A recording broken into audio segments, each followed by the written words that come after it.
Did you guys know that there is a holiday Christmas themed Pretty Little Liars book? Hello, everybody, and Merry Christmas! I'm hopefully talking to you on, I think, Christmas Eve or maybe Christmas Eve.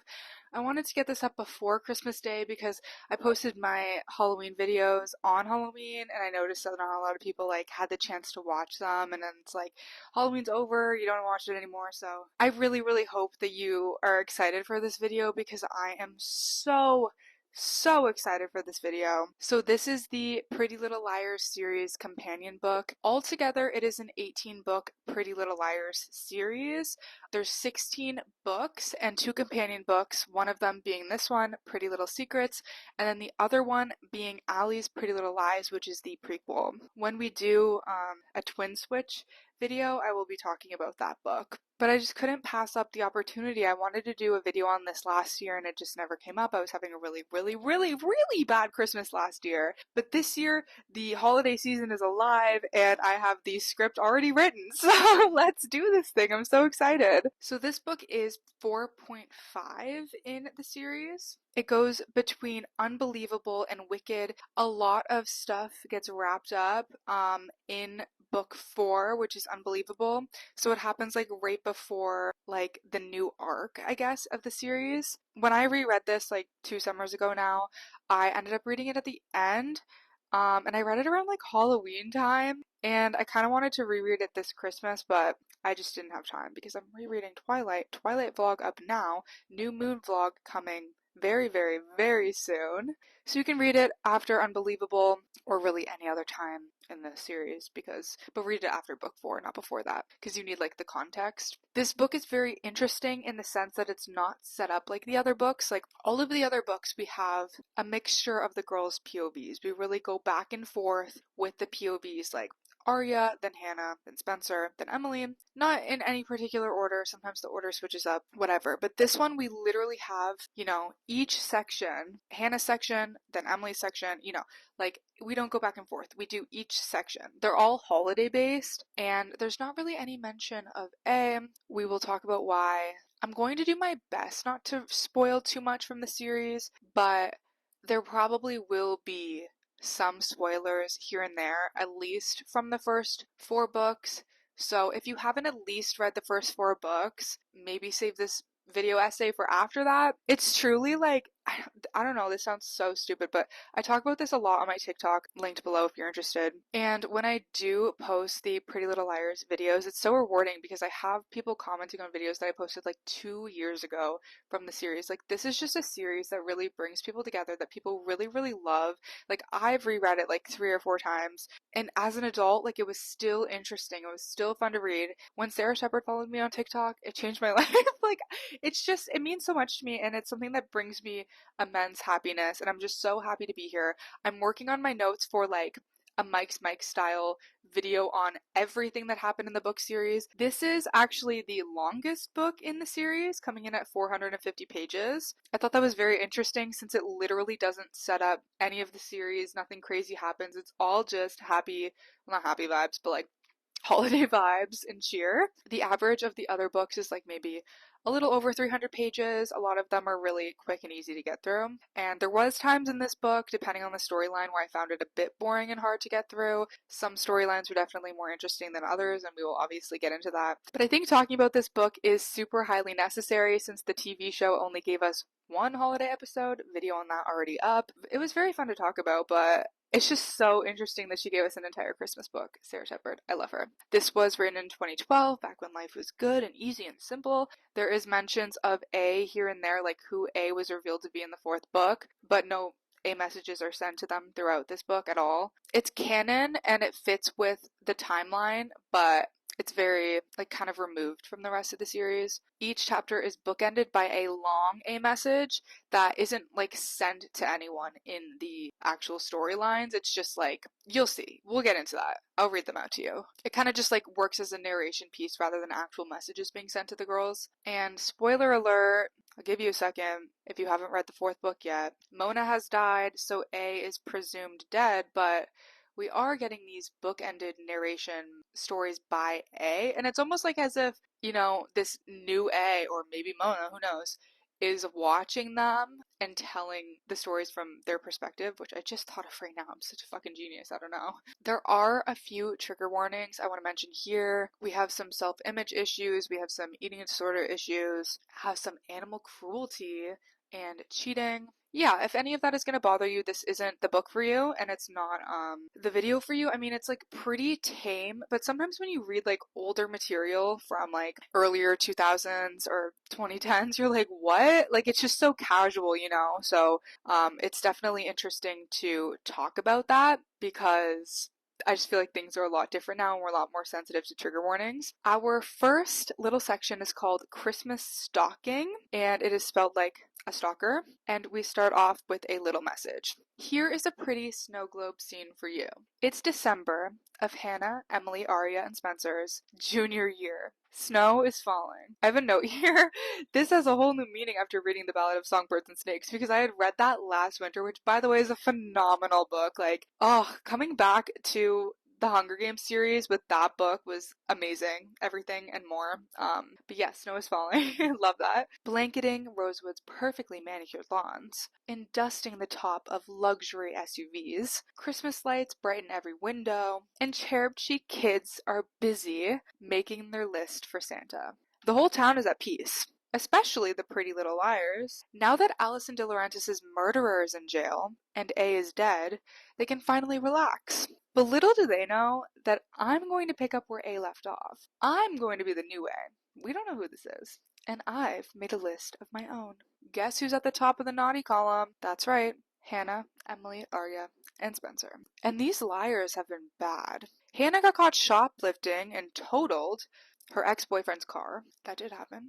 Emily defied her parents so many times that they sent her away to Iowa. That was a crazy storyline as well. Aria's after-school smooch session with her English teacher got him fired, which did happen and should have happened in the TV show. And Spencer may have been the naughtiest of them all. She does some crazy unhinged shit.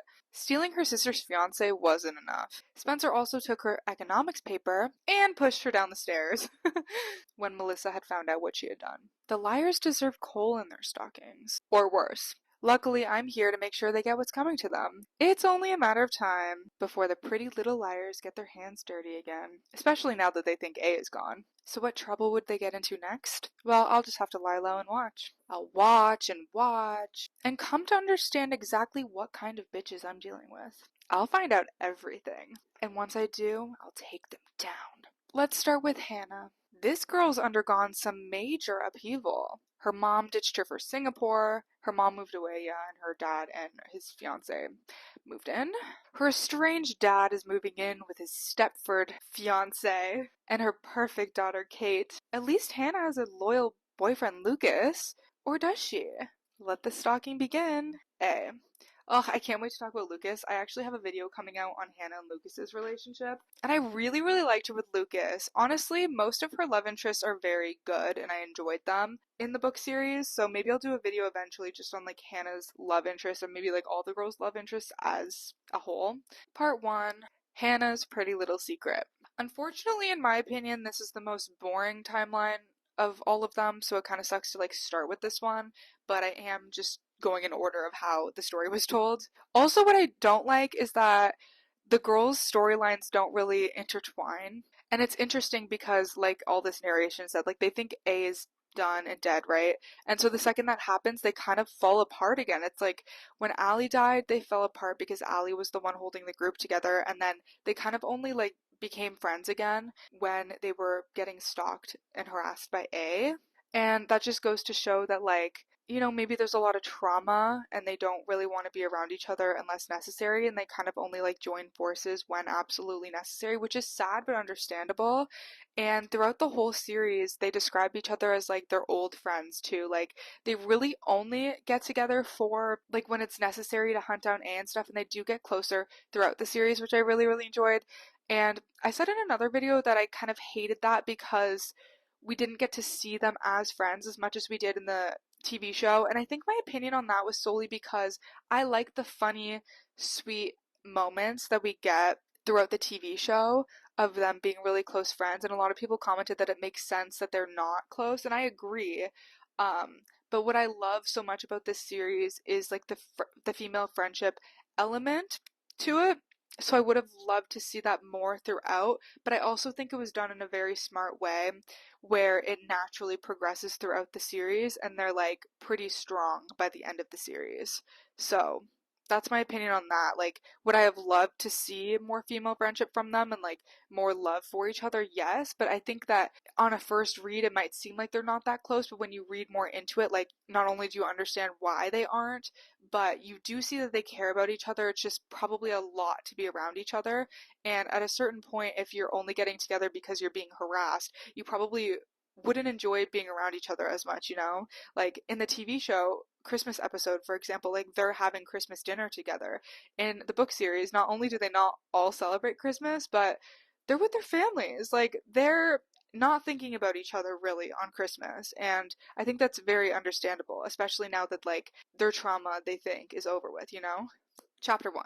So her mom moved to Singapore because she got a job there. In the book series, Ashley Marin is a powerhouse. She is like a lawyer, I think, or like the head of a company or something. I have to check that, but she is like a businesswoman. Like there is no issues surrounding money like we get in the TV show. Ashley Marin works at McManus and Tate, which is an advertising firm, not a lawyer's office. So she didn't want Hanna to come with her, and instead, Hanna's dad, Tom, who is the worst. I have also a video on Hanna's dad, which is a crazy topic, but I hate him so much. Coming soon.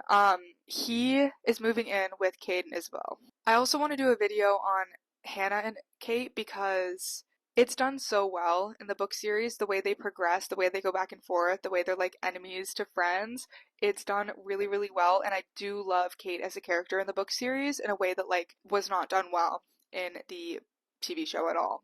But up until this point, Hanna has had nothing but bad experiences with Kate, so this is not like welcome. And she's also had pretty bad experiences with her dad. Like growing up, her and her dad were really close, but then he cheated on her mom, or I think he cheated in the book too.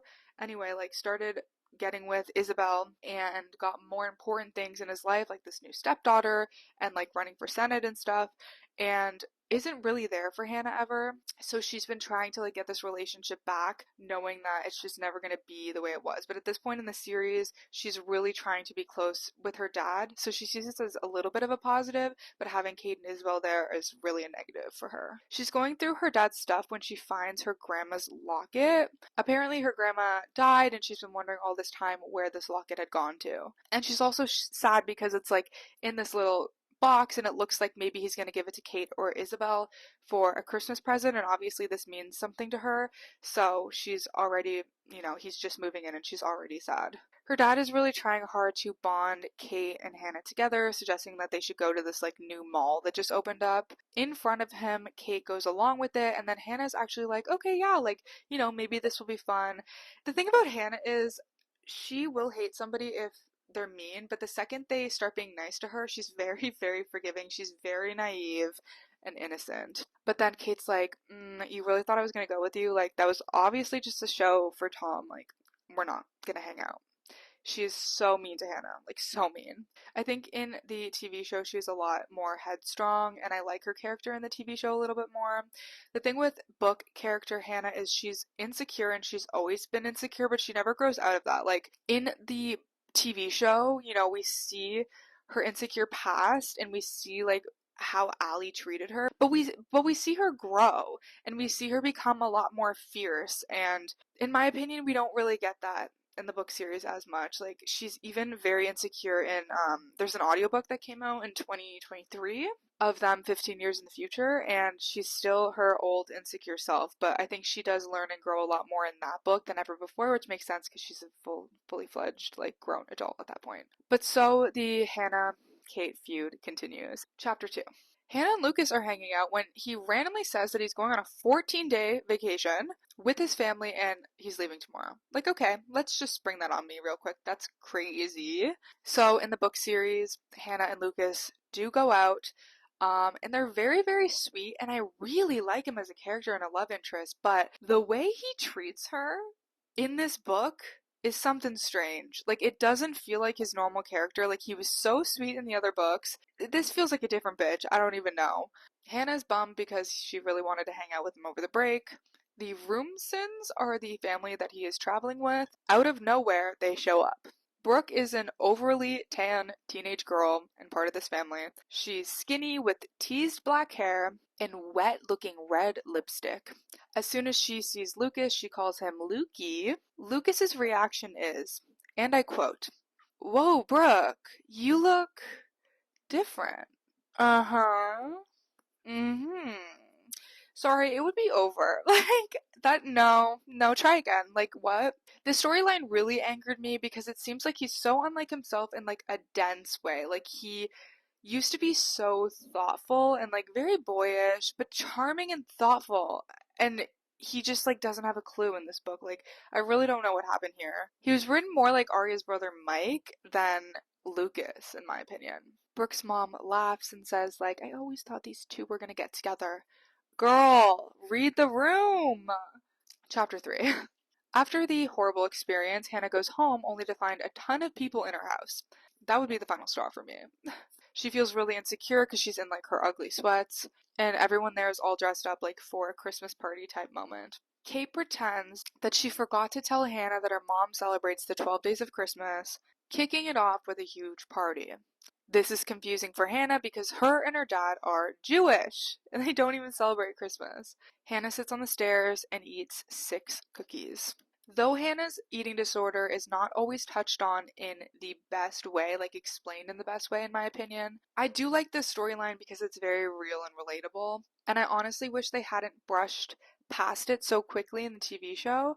I think that she resorts back to her eating behaviors when she can't control the situation, when things aren't going her way, or when she's really sad. And I think, it's great that it's not over-explained, but I like that this is an ongoing struggle for her. I just wish we would have seen, like, a little bit more growth from her insecurity-wise throughout the book. Chapter 4. At this point, Lucas has left 4 days ago. He hasn't checked in, even though he told Hannah that he was going to check in with her every day. She's going to buy some expensive clothes to make herself feel better. The salesgirl looks her up and down and picks out a size 6 for her. I want to note that it doesn't seem this was done in a malicious way, more like, okay, looks like you're a size 6. But this is notable because of Hannah's insecurities, and for her, a size 6 is huge, and a huge problem. Hannah is super offended and says, I think there's been some mistake. I'm a size 2.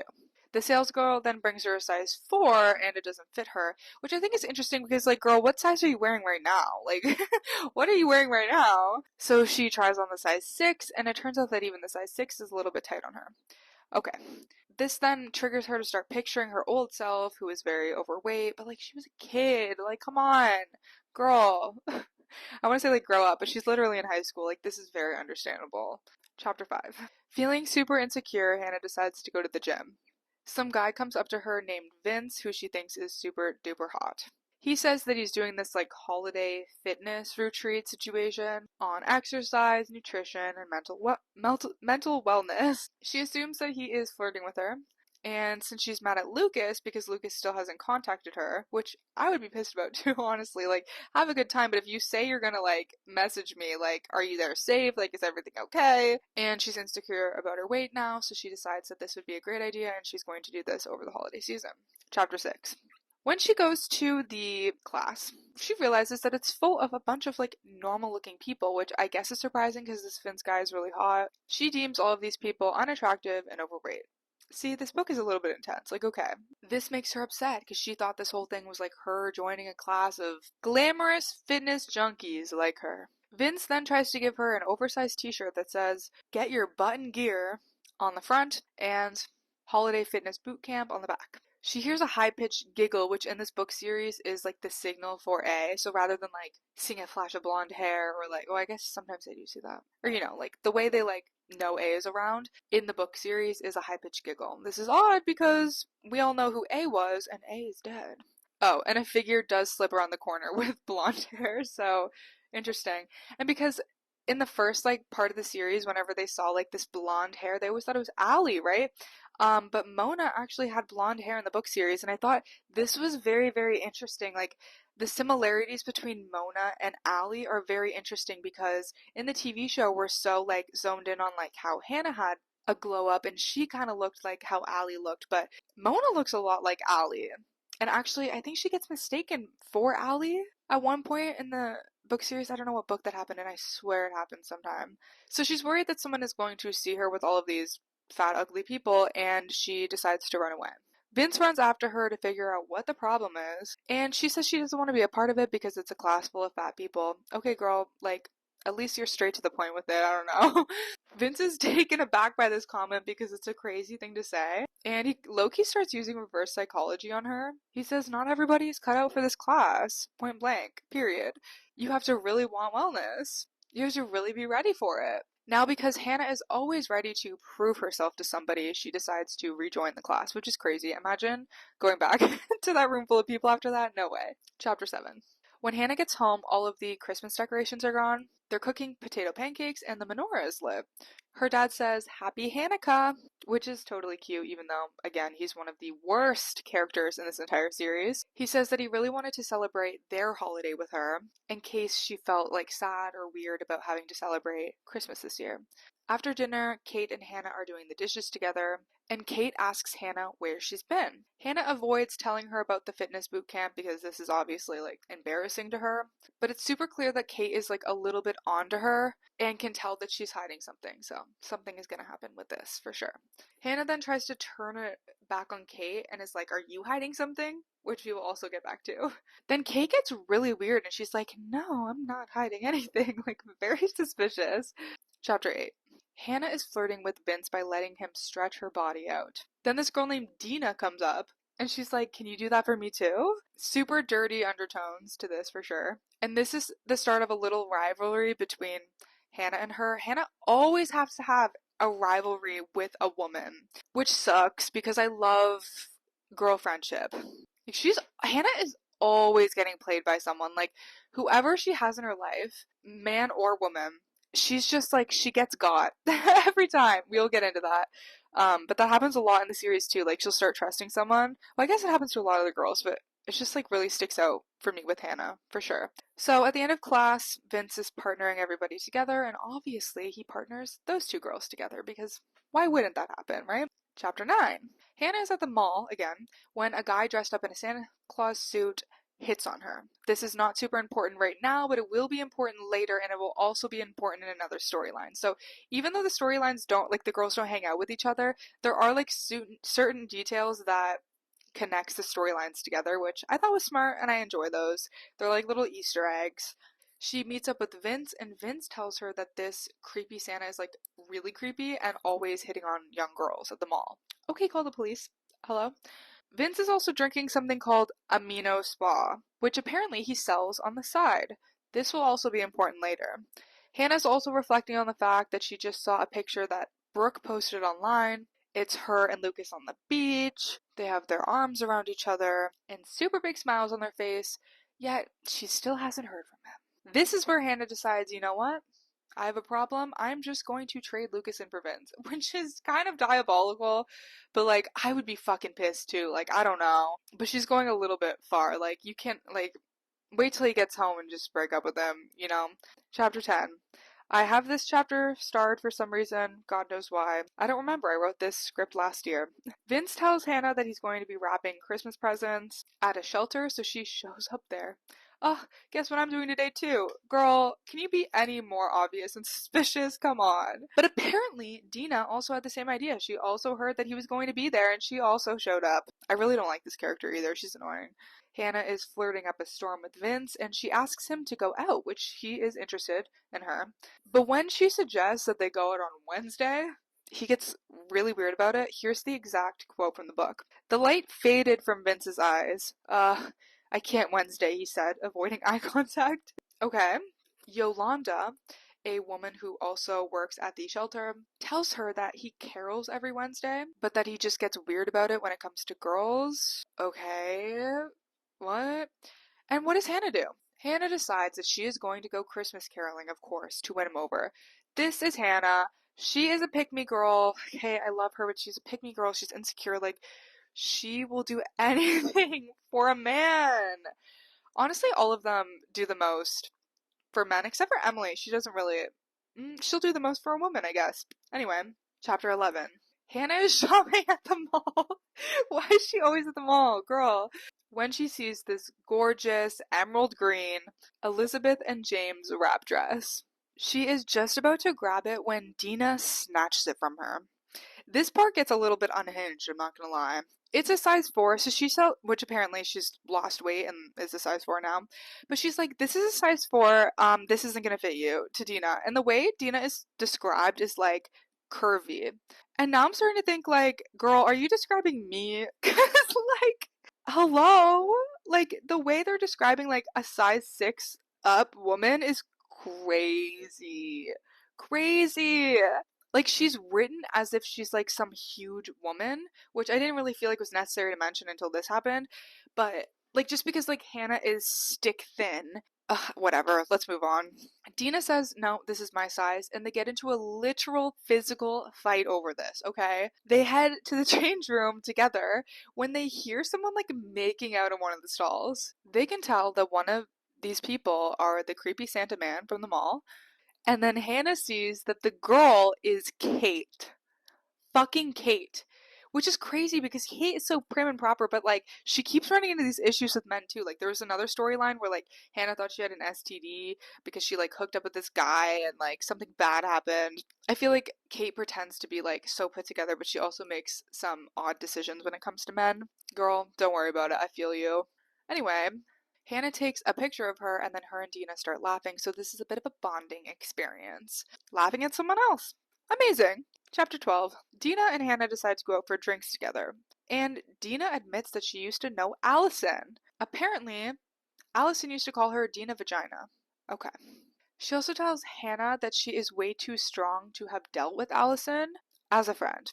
They also start comparing notes and realizing that Vince told Hanna that she could learn from Dina, and Vince told Dina that she could learn from Hanna. Hanna jokes about the fact that she was seriously going to go Christmas caroling for this man, which have you guys seen that trend going around on TikTok that's like trying to convince your man that you like booked them for Christmas caroling as the lead? I think it's so funny. I made my best friend do it on her boyfriend. It was really funny. She decides that she does not care about this man anymore and that she's super happy to have made this new friend in Dina, which normally would be a slay, but we know this isn't gonna go well. But I think it's kind of endearing how like naive and trusting Hanna is. Like, it's kind of sweet. But she really has no reason to be this way because everybody keeps proving to her that like she shouldn't be. So I think it's almost more endearing that she is anyway, you know? Chapter 13. Hanna shows up at class the next day and she sees Dina and Vince alone in the gym. Even though they drank all night, Dina looks happy and healthy, and Hanna's like hungover. And Dina and him are talking about caroling. Like she went caroling. She went caroling with him last night because Hanna told her about it. And like what? She wasn't actually drinking. This is literally giving like the Hanna and Kate situation. In the book, it was alcohol, or in the TV show, it was alcohol. In the book series, it was drugs. And then the two of them kiss. Ugh, girl, just exit. Just go. Like, it's over. It's over. Chapter 14. Hanna is mortified by what just happened, rightfully so. She tries to run away to her car, but when she gets to her car, Kate is there. Like, why worry about A when you have a stepsister named Kate who will also stalk you? Like, hello? Kate has pictures of Hanna working out, and she has pictures of her seeing Dina kissing Vince. Apparently, someone tipped her off that Hanna was doing this. I wonder if it was A, this new A, that's watching her. But Hanna thinks quick and shows her the picture of her kissing Santa and says, if you tell, I'll tell too. Girl, okay, slay. But like, is it really that embarrassing to have pictures of Hanna working out in a boot camp? Like, I really don't think it is, but okay. And now that I think about it, like, Kate hooking up with Santa does feel a little bit out of character. Like I said, she does make some interesting choices with men, but it just feels a little weird. Like, how old is this guy? I don't know. Chapter 15. Hanna is super surprised and touched when her dad gifts her the Cartier bracelet that was her Nana's. Nana's? Grandma's? What was she called? I don't remember. Or sorry, the locket, not the bracelet, the locket. Obviously, bare minimum, thank God he did that and didn't give it to fucking Kate. Like, that would be stupid. It's literally like a family heirloom. Hello. Hanna wants to get back at Vince, so she calls Amino Spa and she says, I want to be a part of the team. Total pyramid scheme, by the way. She says, my name is Dina and I want 100 cases sent to my house. Really wish we could have actually seen this part play out in the story because I think it's really funny. Eventually, Lucas texts her. He says, I'm finally home and you should come over before school. Chapter 16. When Hanna gets to Lucas's house, he explains that the Wi-Fi was down and Brooke only managed to get on Facebook once, which is like the photo that she saw. Okay. Okay. Okay. Whatever. The second, yeah. The second she should have gone on Facebook, you should have gone on Facebook. Like, what? Hanna confronts him about the photo, and he says that they hardly even hung out together on the trip after the first day because all this girl wanted to do was tan, and she got like third-degree burns on her body, and it was terrible. Which, like, okay, so you only didn't hang out with her because she unfortunately got burned. Like, if that didn't happen, would you have just hung out with her the whole time? Like, hello? A little bit suspicious if you ask me. A little bit fucking suspicious if you ask me. He then says, we're having French toast, and you're looking like a little on the skinny side. And she's like, isn't that a good thing? And I mean, obviously I feel like it's set up to be more toxic on her end. Like, oh my god, he loved her the way she was. Like, she put on some relationship weight, some happy relationship weight, which is a thing, by the way. Oh my god. Oh, he loves her the way she is, like when she's like healthy or whatever. Um, but it's like, it's still kind of body shaming her, you know, when she like obviously has these serious eating issues. And also she worked her ass off in the gym and you couldn't just be like, oh, you're looking so beautiful. Like, do you want to have some breakfast? Like, what? Come on. I hated that. And she's also like really proud of it, which like, yeah, she does have body image issues, but I just feel like there was a better way to navigate that, in my opinion. He says, and I quote, not exactly. I sort of liked you better the way you were before. Please have a couple pieces for me. Basically everything that I said, you know, applies here as well. So disgustingly picking me. Oh my god. For me, please, for me. Don't ever say that ever again. I never want to hear that again. I hate that. I hate that. Okay. Then we have like I mentioned, there's a little A message that ends each section of the book. So ending off the Hanna section. Unhappy Hannika. For a so-called popular girl, Hanna could use some lessons in playing it cool. The chinks in her hot girl armor are more obvious than Kate's lilac perfume. She's so desperate for daddy's attention, insecure about her love life, and in major need of a new bestie. Oh yeah, cause Mona. That's sad. That's actually really sad. She even tried hanging out with Kate, but her biggest, baddest, most delicious fear is that she'll make one wrong move and become the chubby, ugly loser. Guys, this is not my words. This is straight from the book, okay? That she was in middle school. Who cares who you were in middle school, okay? Maybe I'll just make her worst nightmare come true. Kate may have a reason to keep her Santa-kissing lips sealed, but I don't. And there's so much I could spill. Her flirtation with Vince, losing to Dina, fat camp, the cookie incident, which, by the way, none of this happens. Because when I say, like, this doesn't set up anything, like, none of these people ever come into play in the rest of the series. It's like it never happened. You could totally just not read this book. Like, it's not necessary to read this book at all. That's why it's, like, 4.5. Like, it's not, you know, it's just a companion novel. Novel. Ugh, I'm hungry. And that's only the tip of the iceberg. If I reveal everything, the purging, the lies, the paranoid delusion that Mona is still out there, waiting to run her down again because Mona ran her over with her car, all of Rosewood will see just how messed up Hanna is. And we all know where the crazies belong. Okay, hate that. Hate that. Hate that. The Preserve at Addison Stevens, which is basically the book version of Radley. Radley does exist in the book and it's turned into a hotel, but very early on, none of them ever go to Radley. It's always like the Preserve at Addison Stevens. That's the main mental hospital. So I don't know why they chose to stick to Radley.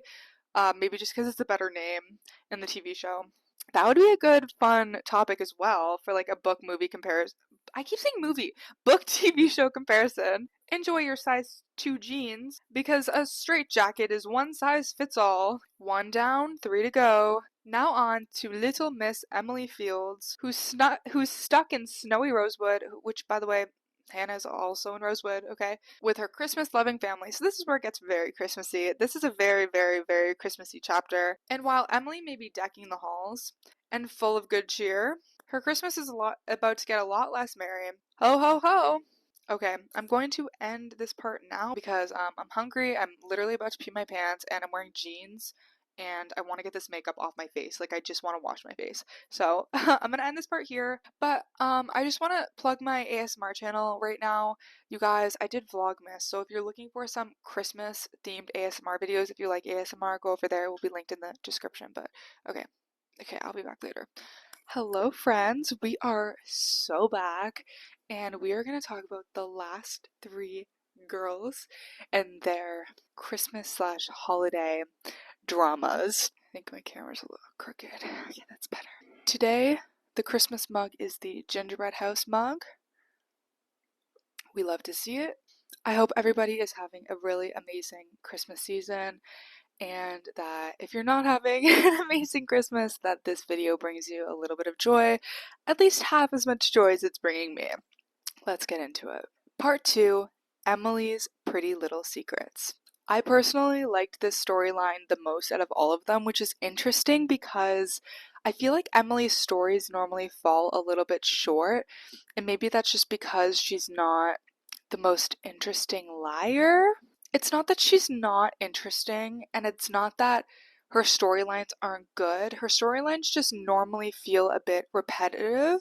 Like the same thing keeps happening to her with girls over and over again. That's just my opinion. But this storyline was very fun and very fresh, and I'm excited to talk about it.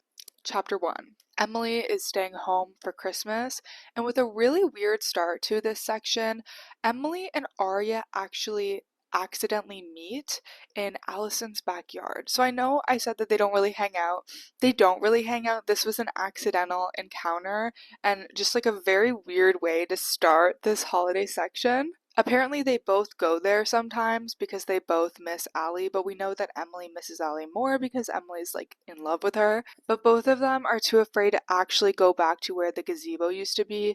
That is where they found Allie's body, obviously.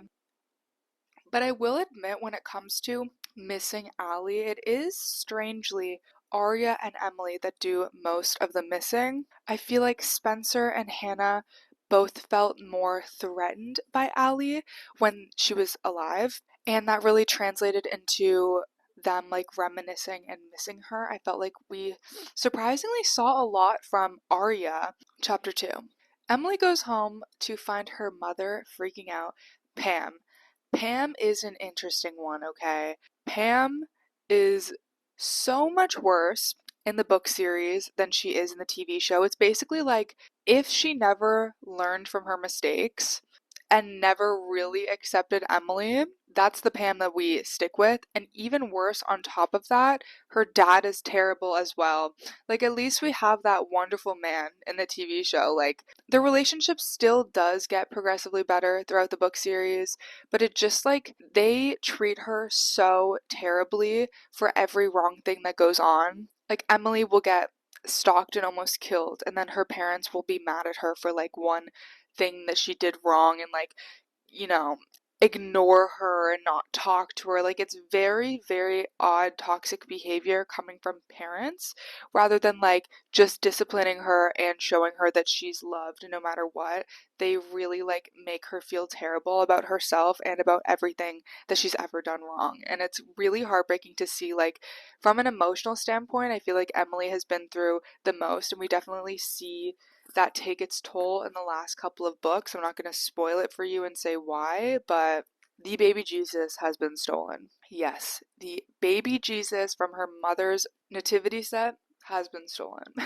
So apparently there's this group of girls that's home from college. They call themselves the Merry Elves. Okay. And they work at Santaland at the mall. So you remember the creepy Santa from the last section? Yeah, that's where this man works, okay? Apparently, ever since they've been home from college, they've been going around the neighborhood, terrorizing everybody and stealing things. Mrs. Fields then tells Emily that they actually need a new Santa at the mall. I wonder why. Maybe because the other guy was creepy. Emily doesn't even have to interview for the job. No, she's got it. Miss Girl, You are going to be Santa for the Christmas season. Wonderful. Because specifically, they need somebody who is going to spy on the merry elves while doing the Santa job. And Miss Fields thought Emily was perfect for the job. So Miss Fields is in cahoots with the woman who runs Santaland because they both want to stop the merry elves. They need to prove that the merry elves are the ones that have been committing all of these pranks around town and then put a stop to it.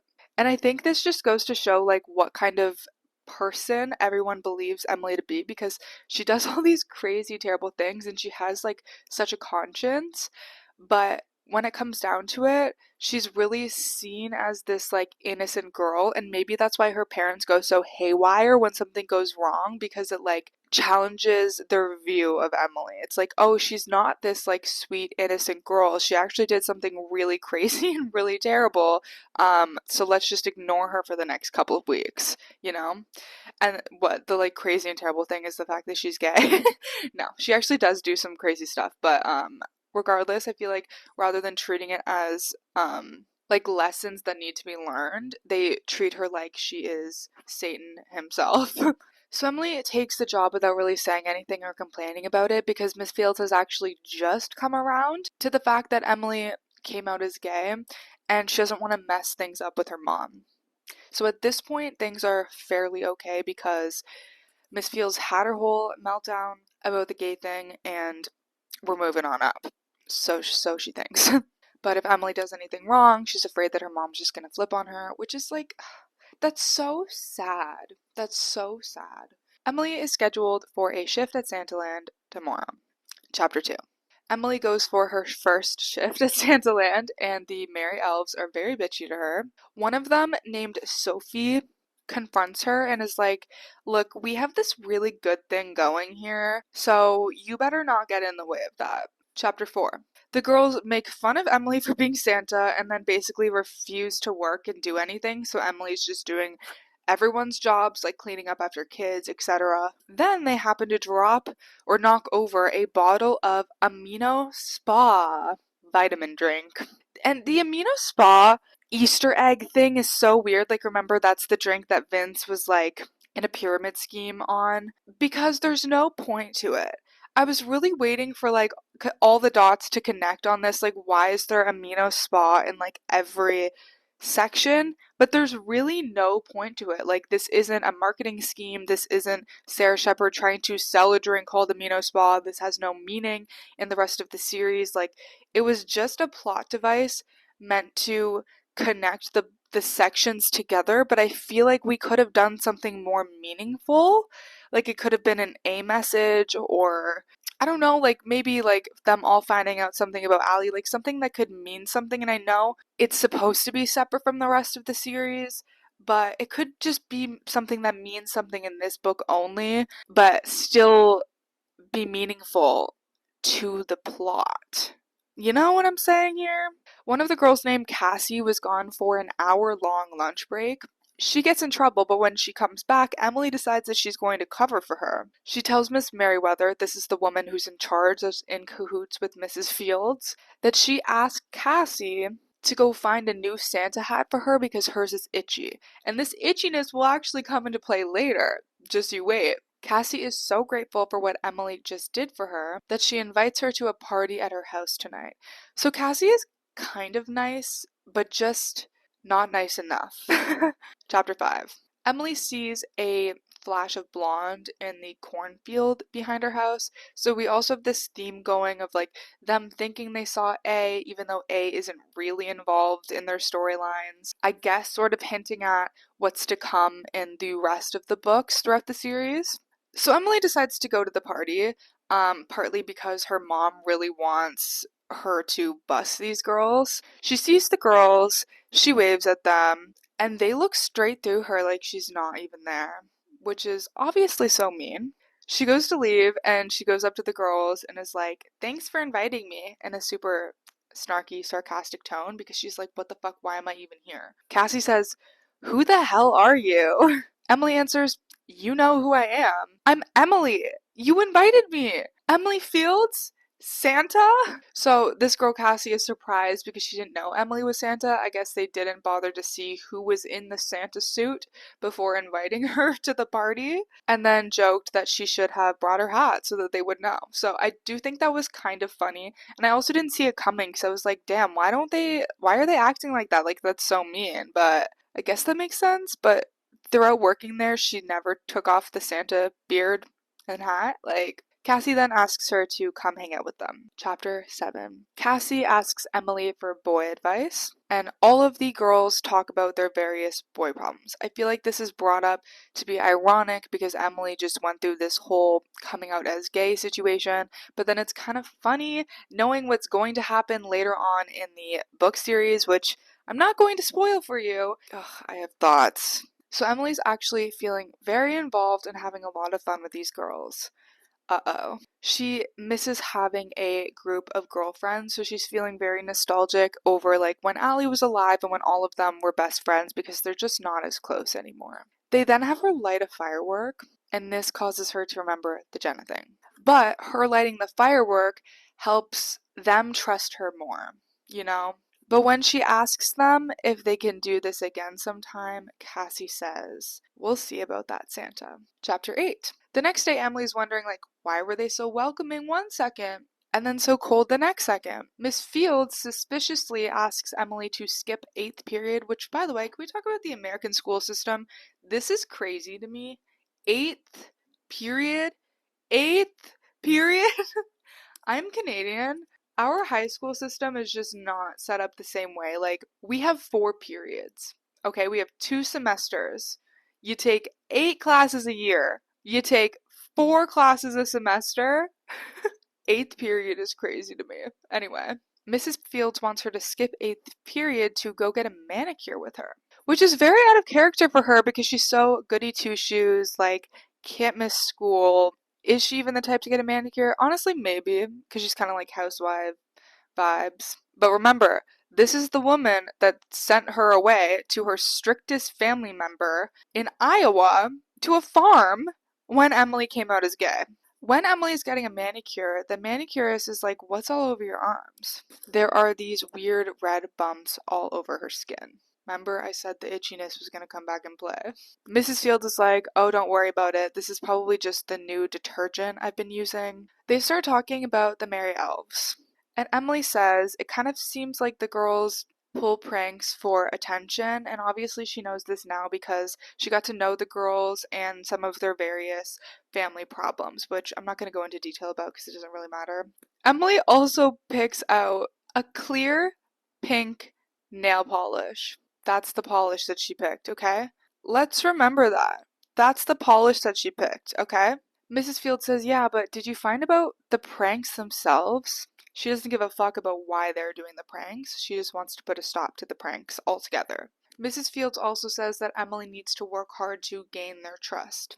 She then pulls out an iPhone.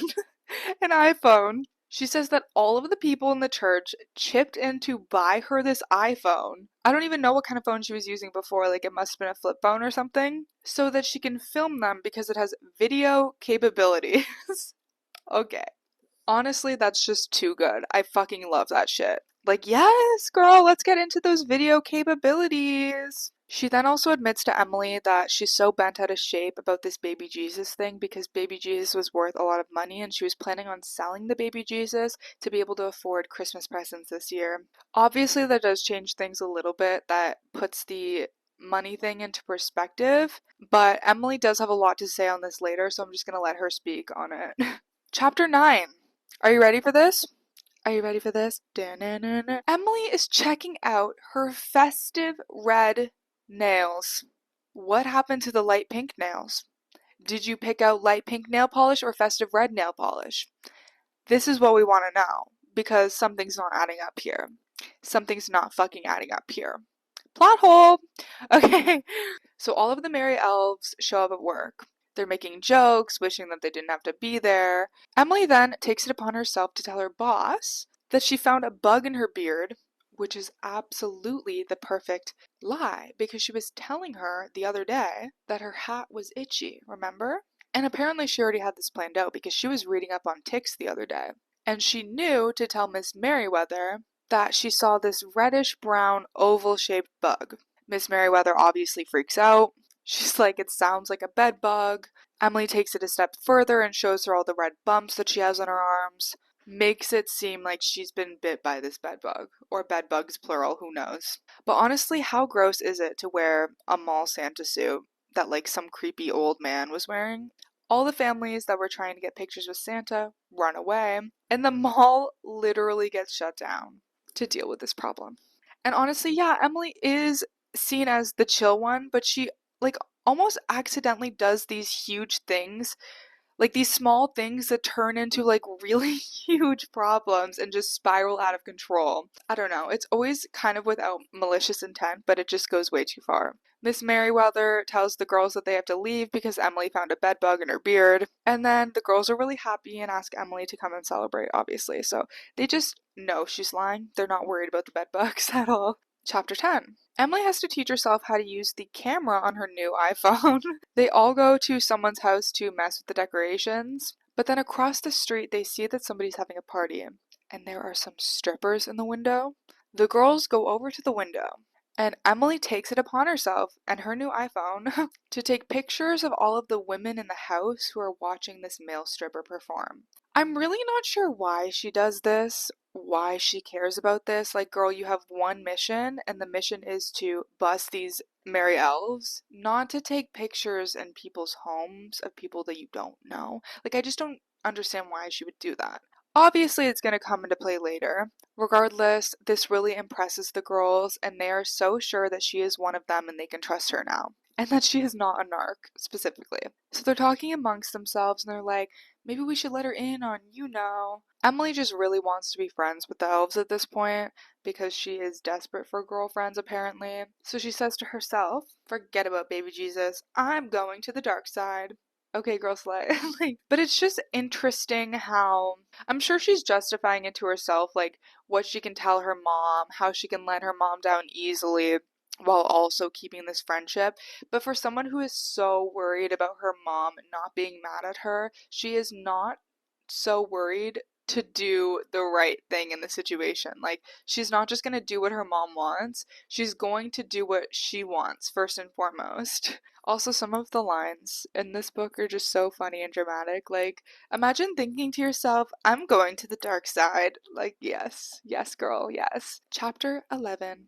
Emily's just planning on telling her mom that she simply didn't get invited along for any new pranks, because she wants it to look like she tried and failed, as we suspected, rather than it looking like she just simply gave up and didn't try. She also realizes that this Santaland job is paying her $15 an hour, which is a lot more than she expected, so she's just planning on giving her mom the money to pay for the Christmas gifts, rather than having to get the baby Jesus back.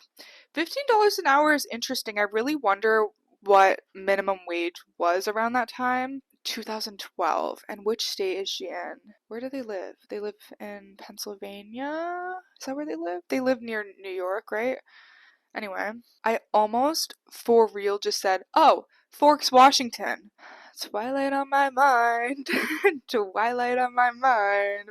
Rosewood, Pennsylvania, I believe. Is that where Rosewood is? Is Rosewood a real place? I don't know. Pennsylvania, okay, Rosewood isn't a real place, by the way, but it is set in Pennsylvania. Pennsylvania last raised its minimum wage on July 24th, 2009 from $7.15 an hour to $7.25 and has remained at $7.25 since. The minimum wage to this day is $7.25. I live in Ontario, and the minimum wage is like $17, I believe. But there is also a difference in American money and Canadian money. Like, American money is worth a lot more, and things are very expensive in Canada. But I'm perplexed by this. So Emily hangs out with Cassie one-on-one. Cassie asks Emily if she was ever friends with Alison Dilaurentis, and admits that she used to be field hockey friends with her. So literally everybody knows Alison. Everybody has been friends with Alison at a certain point, or bullied by Alison at a certain point. Like, this girl got around. Cassie also tells her that Allie used to talk about Emily all the time, saying that they had the most special bond out of all of the girls, which obviously is gonna mean so much to Emily because she was so obsessed and in love with Allie and misses her the most out of everybody. She also admits to Emily that they're the ones that are like pranking people and messing with things in Rosewood, and that they call themselves the Merry Elves, which can we agree is a little bit cringy? Like, you're gonna be doing these crazy things and then call yourself the Merry Elves. These things aren't even crazy. You stole a fucking baby Jesus for what? This is obviously exactly the confession that she's been waiting for, but now she's conflicted because she really likes her. They talk about the new plan to steal all of the presents under the Christmas tree at the Rosewood Club before the annual brunch. Emily is super concerned about them stealing, but she's like, no, we're not actually stealing the presents. We're just moving everything to the courtyard. I feel like I need some lip gloss. I'm Allie, and I'm fabulous. For real, for real. Cassie also mentions the baby Jesus. She says, this is one example where we really wanted everybody to see the empty cradle and think about what the holidays really mean.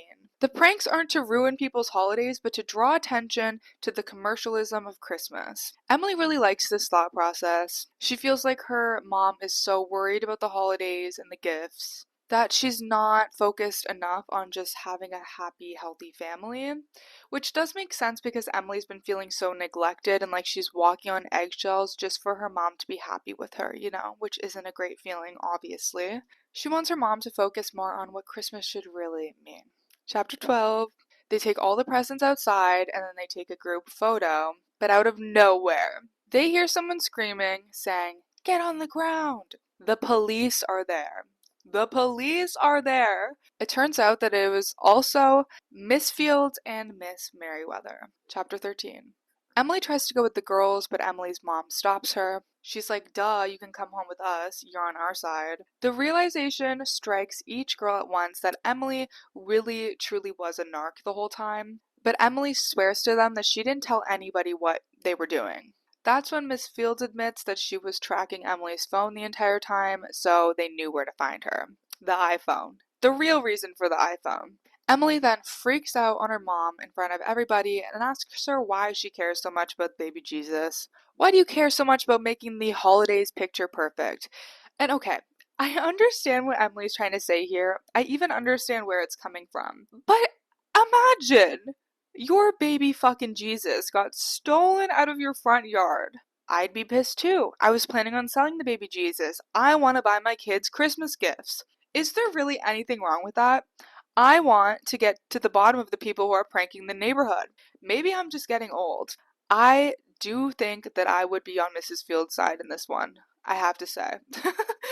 Chapter 14. Emily goes to the police station to try to get the girls out of jail. They're literally in jail. They're literally in jail. It turns out that she recognizes the police officer. This is one of the parents that she saw in Santaland, that one of the kids that sat on her lap. This particular child was asking for everything in the world, and the dad was promising everything in the world to her. Emily jokes in her mind. He probably thought that capturing the Merry Elves was going to give him a bonus big enough to actually get his daughter everything, which is kind of savage. How could he possibly buy her all of these things that she wants on a cop's salary? Girl. It feels extra coming from Emily. Like, she generally thinks nice things about people and treats people nicely, so it just felt like, girl, what is happening right now? Then an even bigger realization hits her. What are the odds? This man is Stripper Santa, the man that she took pictures of in that house. Oh, she plays dirty. She plays dirty. Chapter 15. Emily tells him that he needs to let the elves go. And when he says no, she shows him the picture. I feel like this is low-key a little bit sad because, like, imagine you just want to give your child the best Christmas. Maybe I am just too old. I find this cruel. He has a whole job as a cop and he literally can't afford it. So he has to strip on the side and you're going to, like, blackmail him? Also, you're blackmailing a cop? Like, this is so wild to me. He's just doing his job. And it was also just such a coincidence that she decided to take a random picture of a guy in this house. It's random that they even went up to this house. I don't know. It's just, this story is a little bit hard to believe. All the color drains from his face. Obviously, this man is tired. She says, and I quote, "Strike the elves' confession from the record. Give them a slap on the wrist for breaking into the country club. Make them go back there and return everything to where it belongs.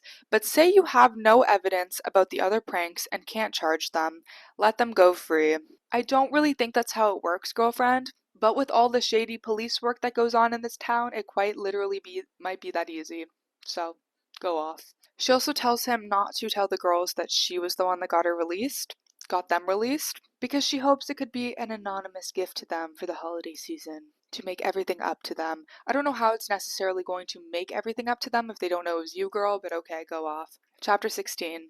Emily's mom admits that Emily was right about the baby Jesus. Okay, like, maybe her mindset about the holiday season is correct, but let's get back the baby Jesus. Justice for the baby Jesus. Like, what? The girls randomly show up at Emily's house, and Cassie's like, I know what you did. Emily immediately thinks that she's referring to the spying thing, but Cassie randomly hugs her, saying that she knows Emily got them free because she saw her talking to Officer O'Neill through the window. I wonder if she recognized him as Stripper Santa. I guess we'll never know. They also brought back her mom's baby Jesus. That is the end of that chapter, but we of course have a end of chapter a message, so let's get into that. Bad Santa. I might have disappeared into the cornfield, but I'm not going anywhere. So that really was her, whoever she is. I have to admit, I'm kind of impressed with how our little Emily has grown. Bribing an officer of the court? Who knew she had that in her? Then again, she did always have a soft spot for her friends. If I've learned anything about Emily, it's that the key to her heart is the best friends she's loved and lost. If Emily thought there was any chance that dear Allie was back, she would go to the ends of the earth to find her. Okay, foreshadowing of the fucking century. It is a weakness full of possibilities. I can make Emily break laws for me. I can make her accuse people of all kinds of things, all in the name of Alison. And when I make my move, it'll be so easy to lure Emily into my trap. All it will take is a few simple words and one simple kiss. The foreshadowing is also still crazy. Oh my god, that's all I have to say about that because I can't spoil anything. I can only hope that the others will be so easy to manipulate. Next up, Aria. Oh my god, you guys. This section is also kind of crazy. Okay. She, Byron, and Mike are geared up for some kooky Yuletide fun. They do not celebrate Christmas. But I have this sneaking suspicion that the surprise waiting for them at the Bear Claw Lodge is not the new knitting wool that Aria wanted for Christmas. And that's not all that's going to unravel in Aria's life this holiday season. Mwah. Oh my god, okay, I actually am really excited for the Aria chapter because there's a few parts of it that I'm like, this is irritating, but for the most part, it's really, really good. Part 3, Aria's Pretty Little Lies. Chapter 1. So Aria's family celebrates the winter solstice instead of Christmas. Remember, they're kind of like kooky, as A says, and untraditional compared to the other families. Ella is on her way to Sweden, so she's not even spending the holidays with them. Remember, Byron and Ella have broken up at this point. It was super dramatic. The way Ella treated Aria for knowing the secret is astronomically absurd. I will never get over that. Meredith is going to visit her family in Connecticut. Remember, this is Byron's new girlfriend who he cheated on Ella with. Aria, Byron, and Mike are going to the lodge to celebrate the solstice together this year. But when they get there, Meredith is there. I repeat, Meredith is there. Oh, this would be the end for me, for real. Aria is rightfully upset because she wanted some quality time with her dad and Mike. Chapter 2. They find out that Meredith's parents had decided to go visit her brother in Maine instead, last minute, so she had nowhere to go. I don't know why she didn't go to Maine. And for some reason, Byron thought it would be such a nice surprise if Meredith surprised them and he just didn't tell them about this beforehand. I don't know why he would think that or do that. Like, that is absolutely diabolical. They're also all going to be staying in one room because the place is super expensive and it's already fully booked for the holidays. Aria freaks out and leaves the hotel. Honestly, rightfully so.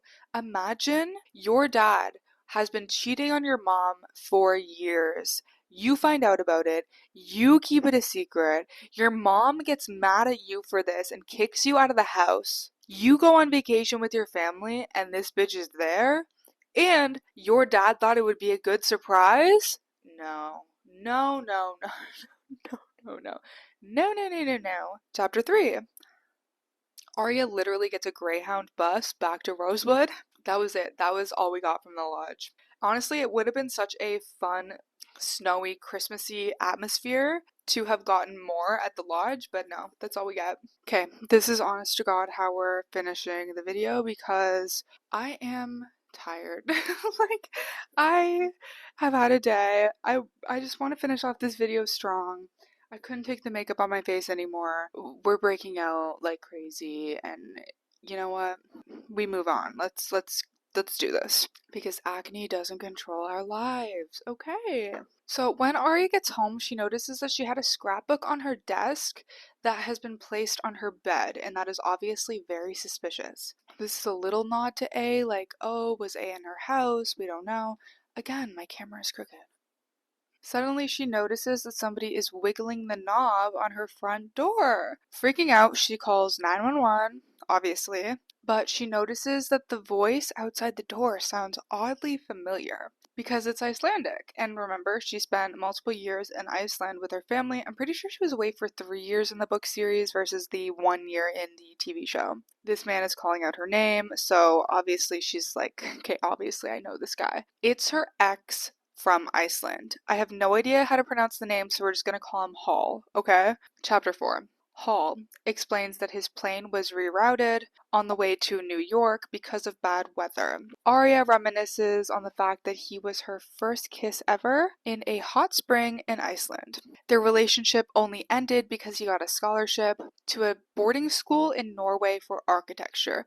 By the way, I hate this man. I think this man is so fucking insufferable, and you're gonna figure out why later on. She literally described his departure as something horrible happening, which is so crazy dramatic because this man is literally nothing. When he got back from school, he apparently went to her old house in Iceland, but people told him that they moved back to America and gave away her new address, which I think is kind of insane. Aria's like, who do you know in New York that you were flying to see over the Christmas season? But he is weirdly caught off guard by this question, so this is our first instance of like, okay, this is very suspicious. But you know what? I guess the first instance was when he was trying to open the door rather than knocking. Okay. He simply says, I'm going to see some relatives. Red flag. He then asks if he can stay for 2 nights. Also, it's very suspicious because it's like, okay, you went to go find her at her Icelandic house. They say they don't live here anymore. Here's the American address. He shows up at her house, but he wasn't planning on going there. He was going to New York. It's just weird. Like, why would you, like the sequence of events doesn't really make sense here. Like, it seems like he was trying to visit her on purpose, you know? But this is giving like a little bit of creepy vibes because her whole family is away. Chapter 5. They are out and about in the city and he randomly like hides away in a corner when he sees a police car. This is the biggest red flag we have seen so far. Like, that is actually crazy. He's like, oh, I just thought I saw somebody that I knew. He then randomly sees a holiday yoga session and insists that they do this together. It's super romantic, they get into some super funky positions, and then they kiss. So this is, imagine you're going home for the holidays and you get romance sent to your front door. It's also crazy because like she wasn't even planning on going home. Like, what was he gonna do then? Chapter 6. Hale tells her that she was his first love. Here's how it went in the book exactly. Love, Aria squeaked the word, almost palpable in the air around them. 2 pink splotches appeared on Hale's cheeks. Yes, love. Sometimes I forget that these are actual high school characters just because they have such big worries in the world, you know? So when cringy shit like this happens, I'm like, ooh, why are we doing this? But then I'm like, okay, yeah, they're literally in high school, so this makes sense. When they get home, Aria thinks A is outside, but she just says to Hale that she thinks someone is outside. He insists that it is just an animal, but Aria flips out and says that she's going to call the police. Aria loves calling the police. If she's going to do anything, it's going to be calling the police. The blood literally drains from his face, and he says, "No! Send this man away. Something is up. Something is fishy. Something is not right." And this would not be sitting right with me if I were her. But this is where the truth comes out. He admits that he is wanted by the police in Iceland, so he's hiding from the cops here too, just in case they're also looking for him. This happened when he protested people tearing down where the puffins have hatched because they want to build a mall there. He says that Iceland is very strict, and protesting there as well as running from the police is practically as bad as committing murder. Aria is totally okay with this. She says, "Say less. I believe you. No questions asked." Girl, I'm begging you. Girl, come on. She exclaims that she will marry him so that his visa will get extended and he can go to school in America, get a job, eventually hire a lawyer, and get everything worked out. That is the craziest fucking plan I have ever heard in my life. This is the most unhinged shit I have seen Aria do, and she's done a lot of unhinged shit. Marry him? He just said, "Babe, I'm a fugitive." She said, "Let's get married." And she was also in love with Ezra like 2 seconds ago. She's like moping around because he left town because he was a loser. And now she's like, "Moving on up. I'm marrying a fugitive. Fuck you, Ezra." She says since they're underage, only 17 years old, she's going to forge her mother's signature. Okay. She's thinking to herself, if I marry him, he will never leave me like everybody else has left me. Honestly, that is devastating, and taking into account that she is only 17, I understand why her thought process would say this, but it's just scary that you think that. Like, babe, no, he's going to leave you regardless. And why would you marry a fugitive? He says, "I do love you, but this is a big sacrifice." Okay, also love bombing. Like, hello? You've just seen her after years and you're like, "I love you." She insists it is not a sacrifice. "I'm happy to do this." It didn't even take any convincing. In fact, she came up with the idea. He then sinks down to his knees, Shane Dawson style, and asks her to marry him. They're gonna go do this in Atlantic City, baby. Chapter 7.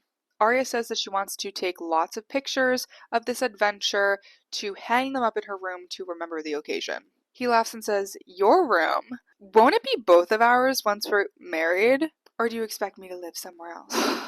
Girl, remember where you live? Do you remember where you live? You live in your mom's house, okay? Her gears are totally spinning after this a little bit because I think she's thinking like, yeah, right, so what is my family gonna think about this? Chapter 8. They're in Atlantic City, and they're going to this Panther show that is apparently free with their stay at the hotel. He goes, "Wasn't that the most disgusting thing you've ever seen? Those guys need to be arrested for animal cruelty." And I'm going to say right here, I agree. I think that this is insane, but the way he goes about things is truly terrifying. Aria responded, "You thought they treated the Panthers badly? But what about the story they told about rescuing them from Africa?" He responded, "They rode them on stage like horses. Where's the dignity?" I do think it's a little bit strange that Aria doesn't see the problem here, because she's supposed to be like the compassionate one and also like environmentally friendly and like care about social issues or whatever, right? Chapter 9. He wins $9,800 on one spin of roulette. And he says he's going to use the money to buy her an engagement ring, which is nice, but at this point, like, buy something useful. You're gonna need like grocery money or something because you're getting married. They go to the jewelry store and he tells her that he can't buy her a ring with a diamond because he can't support the diamond trade. Okay, but aren't there other options? Like, she sees this thick white gold ring with a snake carved in and she's like, "That's the one. That is the one." I will say it is very Aria, very eclectic, very like spunky. The lady's like, "That's not an engagement ring." And they both don't care. I don't know why the lady would say that. Like, does it matter to you? I don't know. But I will say, this is nice anyway because you do not need an engagement ring with a diamond. The diamond trade is very scary, even though there are other things you can get now. You can get like lab made diamonds. Like, did they not have lab made diamonds in 2012? But historically, engagement rings didn't even always have a diamond. Like, this was just an elaborate ruse in America to like sell diamond rings. Not sure about the snake thing, but it is very Aria-like, so let's move on. Chapter 10. Obviously, nobody knows about this marriage, so somebody dressed as Cher in drag and a showgirl are there to witness the wedding. It is also officiated by a guy in an Elvis costume. Pretty much all that needs to be said. Like, the Elvis thing is very cliche, not giving Aria whatsoever, but whatever. They are pronounced man and wife. They are pronounced man and wife. And then after that, the chapel is turned into a dance party. I'm sorry, was Sarah Shepard okay the day she wrote this? The chapel turned into a dance party, that's what happened after that? She thinks this is so her. From the stolen flowers that Hal had stolen from outside, to the Icelandic climbing boots that he wore with his tux. If Aria says this is so her, then I guess it is so her. Chapter 11. It's actually interesting because Aria has a wedding in the audiobook that takes place 15 years in the future. She has had 2 weddings in this series, and everyone else's wedding is like off camera. Interesting. Off camera. Fuck. Immediately after the ceremony, they hop on a tandem bike. He takes her to a metal garage door. Inside the garage, the panthers are there, living in 2 black cages. It's clear that they have very bad living environments. He tells her that they unlock the cages between 7 and 8 a.m. so that the panthers can walk around and go to the bathroom. How does he know that? I'm not sure. The plan is that he's going to distract the handler so that she can unlock the doors to let the panthers out. Huh? I'm sorry, what did you just say to me? Aria is obviously questioning this plan, like, you just want to let the panthers out to roam around Atlantic City so that they can hurt someone? He says, I want to share everything now that we're married. I want our marriage to mean something bigger than just us. I want to conquer the world together.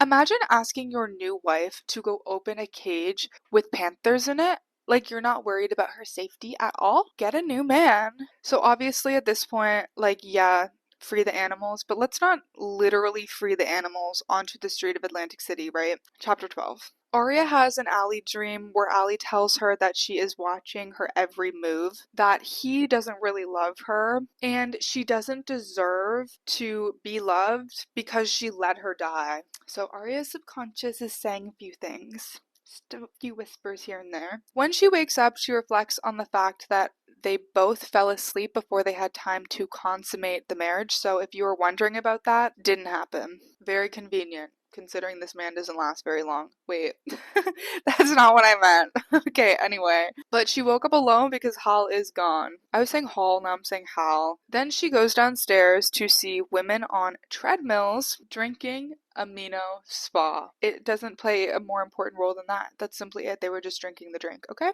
On the news, she sees a banner that says, Deadly cats loose in Atlantic City. CNN says, panthers are very dangerous. They're known to harm humans. Everybody stay inside. I guess this is just like really hammering it home in case the viewers, the readers are like still on Hal's side. Like, no, he did the right thing by freeing the animals. Like, no, babe. I keep saying babe. No, he didn't do the right thing. He's actually crazy. The news reporters also show a picture of the scene. Written on the floor is, panthers have rights too. Animal cruelty is wrong. Like, nobody is disagreeing with you except maybe the people put on the circus and all the people that went to see the show and all the people who don't care about animals. But the problem with this man is he is an extremist. And he is extremely scary. I'm gonna go grab a cup of coffee and I'll be right back. I refilled my coffee cup. I'm good to go. Chapter 13. Hal had taken his bag with him, so it's super clear he wasn't even planning on coming back. Imagine that. Like, obviously Aria was stupid for doing all of this in the first place, but to be so cruel that you're going to like mess up the situation with someone who was so willing to help you, it's just so mean. Like, she was just very, very used in this situation. Aria goes on to the courthouse and is like, I need to sort this out. She tells the lady that her documents are not valid, that she's 17 and she had forged her mom's signature. The lady says, you know it's illegal to forge someone's name, right? And then she says she's going to make this null and void. The marriage is no longer legal and she is off the hook, thank God. On the TV, the police are trying to shoot the panther with a tranquilizer, and then the panther pounces toward them. Aria reflects that the panthers look anxious, not free. On the way out, Aria rips up her marriage license and reflects that she is done with him for good. Thank God for a happy ending. Chapter 14. Aria goes home to find that Mike and Byron have just returned. There is a blonde guy in handcuffs on the TV that they're watching. Byron says he looks familiar. He has an Icelandic name too. Aria finds out that he's wanted in Iceland because he literally blew up an office, or tried to blow up an office, at the demolition company. He's a lunatic. Her words, not mine. He lied to her. He wasn't just trying to peacefully protest. He literally is a criminal. And that's what I mean when I say, like, he is just an extremist, because you're just causing more harm than good at that point. Mike asks Aria if she dated somebody with that name, and she says yeah, but it's a common name, and leaves it at that. Does not explain anything to them, does not tell anybody about her marriage, literally tells nobody about this marriage, which is the crazy part. Like, it never comes up again, either. I think maybe it comes up one time in one of the books, but, like, it doesn't really come up again. And let's move on to our A message of the chapter. A very married Christmas. Lions and tigers and silver panthers, oh my. These cats weren't the only dangerous things running around Atlantic City. Aria thinks the sole witnesses to her marriage and annulment were some celebrity lookalikes and a grumpy court official, but I had a front row seat to the whole affair. And unlike the state of New Jersey, I'm not going to pretend it never happened, especially when I learned so many things from the unhappy couple. Like, while Hal may know how to detonate an explosive, Aria is the one with the self-destruct button. She ruins everything she touches. Ezra's career, her parents' marriage, her own relationships. Yet for someone so easily burned, Aria keeps playing with fire. She falls in and out of love faster than you can say I do, which is honestly so true. Fucking ate down with that one. I can only imagine who her next relationship will be with. Another artist, maybe a typical Rosewood boy. That's what Aria calls, like, the jocks of Rosewood. Ding ding ding ding ding. Noel Kahn, anybody? And how it will end. Unless, of course, I end it for her. This is the problem with artsy guys. Oh, and I was saying that in the audiobook 15 Years in the Future, her fiance in that book reminds me of this guy, because he's very, like, artsy, foreign, like, I don't know, that's her type. And, like, Ezra is also very artsy, and, like, it just bites her in the ass every single time. I loved her with Noel. I wish that she would have ended up with Noel. It was really her perfect pairing because it was so opposite to her that it challenged her. And he was just a genuinely good person. Not in the TV show. He was not a good person in the TV show. I want to do a video on him because he was so different. And another person who was so different is Wilden. He was such a good character in the book series. This is the problem with artsy girls, was the line. It wasn't even artsy, guys. They treat life like a blank canvas, painting over their missteps and never learning anything from their mistakes. Every new guy, every new town is simply an opportunity to try on a new persona. But moving to Iceland doesn't fix a broken family. Dyeing a vintage wedding dress lime green doesn't make a new fabulous prom wear. Side note, there was a moment in the chapter where she thought to herself, I could just dye this lime green and wear it to prom. But this was a thought in her head. It wasn't anything that she said out loud, so I'm not sure how A knows this. Like, A is framed as this, like, all-knowing person, but A doesn't actually know the thoughts inside their head, so I feel like that part was taken a bit too far. And nothing, absolutely nothing, will get Aria and her friends off the hook for what they did. The honeymoon's over, Aria, and reality is going to bite. That's something Spencer has to find out too. She still hopes that she can start fresh with her damaged family. Yeah, she really fucked up with her family. But don't worry, my pretties. What in the Wizard of Oz? Spencer's about to learn that not everybody deserves or gets a happy new year. A. Are we ready for part 4? I know I said Emily's part was my favorite, but maybe this storyline is my favorite because it was very fun. Very fun and fresh, very rich family Christmas vibes, so let's do it. Part 4, Spencer's Pretty Little Secret. Chapter 1. Spencer and her family are at Nana Hastings' beach house for Boxing Day. What's also interesting is it does seem to go, like, in chronological order. Like, we had Christmas, we have Boxing Day. But I just mean rather than everything happening all at once, it seems like they do take turns, like in the timeline of Christmas. Chapter 2. Surprisingly, Melissa tells Spencer that they're going to have fun together over the Christmas vacation, which is, obviously weird because Spencer had stolen Melissa's fiance, had stolen her essay, had gotten her into a lot of trouble, and then accidentally pushed her down the stairs. So Melissa kind of hates her guts right now, and it's unclear why she's being nice to her. But I said it before, and I will say it again. I love the relationship progression over the book series. I think it was done very, very well and very, very naturally. And it's different from the TV show in the sense, like, in the TV show, it seems like they never really got along and they never really liked each other, but they were always going to protect each other. Like, Melissa kind of hated Spencer, but at the end of the day, she's going to protect her no matter what. It seems like in the book series, they kind of have that bond a little bit, but they're more just so like sisters who don't like each other, and they learn to love each other a lot more. But Melissa's like, we have no choice but to hang out with each other because there's nothing else to do on this vacation. They go down to the country club and meet this guy named Colin. Him and his buddy are drinking Amino Spa. This shit is getting out of hand. He plays tennis and he asks Spencer if she's a member of his cheering squad. I fucking hate him already. She says, I don't really do cheering sections unless I'm the athlete being cheered on. Queen, absolute fucking queen. Go off, queen. But maybe I can make an exception. No, no. Spencer loves a man, like she loves to have a man. Even more so than Aria, I think. Then Spencer asks if she can volley with him sometime. Doesn't she have a line like that in the TV show? He says yes, and the winner buys drinks. And then she reflects on the fact that it seems like he has a ton of groupies, but I kind of low-key think this like inflates her ego a little bit because she wants him to want her, even though he has all of these fans. Chapter 3. This Colin guy packs them a picnic with a fruit salad, a cheese plate, and Amino Spa. She says that the Amino Spa tastes like rotten grapefruit. Everything we learn about this drink is bad. Period. Why is everyone drinking it? This is actually somewhat of a romantic date, and they both confide in each other about having issues with their parents. Everything is ruined though when this random girl comes over to them. She has a model thin body and sleek cat-like eyes. So she's hot, basically. Spencer's already intimidated by her before she comes up to them, but she comes over, he gets up from the picnic and kisses her. Huh? Like, huh? They share a very long kiss on the lips. He then introduces Spencer to his girlfriend, Ramona.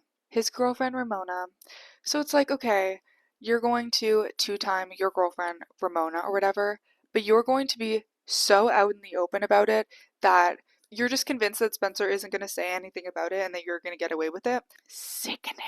And he was for sure flirting. Like, this is not just a misunderstanding moment. You will never convince me of that. Chapter 4. Melissa's like, yeah, that guy Colin was for sure flirting with you. She says, and I quote, would a guy do that if he was fully committed? Would a guy do that if he was a nice person? Spencer agrees that it was weird he didn't say anything about his girlfriend until she showed up, which I agree, but, let's move on.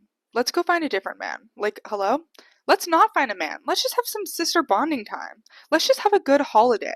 Like, for real. Melissa says, he wants you. Kind of feels like she's setting Spencer up for failure, but let's see what happens.